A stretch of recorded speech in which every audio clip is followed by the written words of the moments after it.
Hi guys, welcome to today's session, and today we are going to discuss about NATO, that is North Atlantic Treaty Organization. It's a very familiar organization, and in this session we'll first discuss a brief about NATO.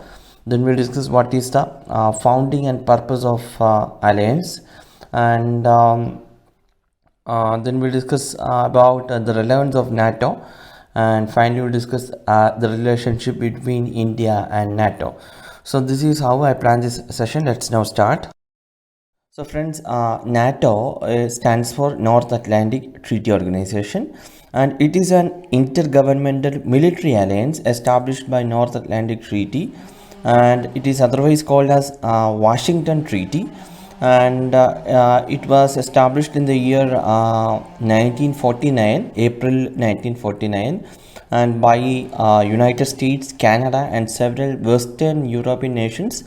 And the aim was to provide collective security against the erstwhile Soviet Union. And it is headquartered in Yver, that is in Brussels, Belgium. And while the headquarters of Allied Command Operations is near Mons, which is in Belgium, and it has 30 members at present, mainly in Europe and North America. The most recent member state to be added to NATO was North Macedonia on 27th March 2020, last year. And its purpose is to guarantee the freedom and security of its members through political and military means. So that is the brief about the NATO. The point to be remembered is Washington Treaty established the NATO. It was in April 1949, and the countries were United States, Canada, and several Western European nations. And also it was a organization to provide collective security against the erstwhile Soviet Union. So that is it. Now we'll discuss the founding and purpose of the alliance. The NATO was founded with a political objective to promote democratic values and enable members to consult and cooperate on defense and security related issues to solve problems, build trust, and in the long run prevent conflict. The military objective is it is committed to the peaceful resolution of disputes. If diplomatic efforts fail, it has the military power to undertake crisis management operations.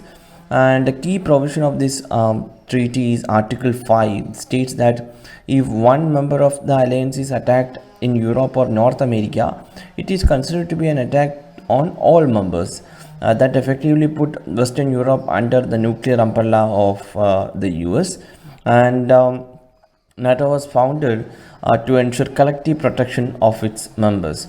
And the United States, Canada, American allies in the Europe against the threat of possible post-war communist expansion and the aggression by the Soviet Union. So for challenging this, they founded NATO, and the Soviet Union was also formed its own defense and political alliance with Eastern European nations as a counterbalance to NATO. You can see the Warsaw Pact that was signed in 1955. This alliance was disbanded after the dissolution of Union of Soviet Socialist Republics, that is USSR, in 1991.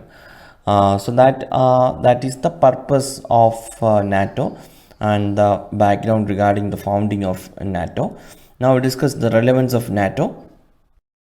With the collapse of USSR, NATO lost its essential, and for most NATO members, the primary concern now is expansionist ambition of China. And NATO was traditionally focused on Russia and European neighborhood, and recognized the need to deter revisionist and military advanced Russia and the threat posed by rogue nations such as North Korea. And there is a deviance of members from NATO. Turkey has rejected NATO's military plan for the Baltic nations against Russia unless it receives support to defeat Syrian Kurds at its borders, something that France and US do not agree with. So likewise, several issues are there in the member countries, between the member countries, and The tensions have come in the backdrop of Operation Peace Spring, conducted by Turkish military along the Syrian border in October, and during NATO's Brussels summit last year, then US President Trump criticized European nations, especially Germany, for not spending enough on defense. And also, as per an agreement that was reached in 2014, member nations are supposed to spend up 2% of their GDP on defense on a voluntary basis. Until 2018, US spends the highest percentage of its GDP, that is at least 3.5% on defense, while the Europeans, including the French, the Germans, Italians, and the Spaniards, spent less than 2%. So these issues are surfaced between the member countries. It is functioning good. And now we'll discuss the relationship between India and NATO. The last few years, European countries have asserted to play a significant role in the Indo-Pacific region. India too knows that no single power can produce stability and security in the Indo-Pacific. Moreover, China's rise has dramatically heightened India's need for closer security relationships with politically reliable, like-minded states. In order to tackle this geopolitical challenge, India will have to undertake more deliberate efforts to counterbalance the Chinese power. And one such arrangement, which has been recently floated by many Western countries, is extending NATO's membership to India. Although NATO's membership in India will have positive implications, it will have serious ramifications too.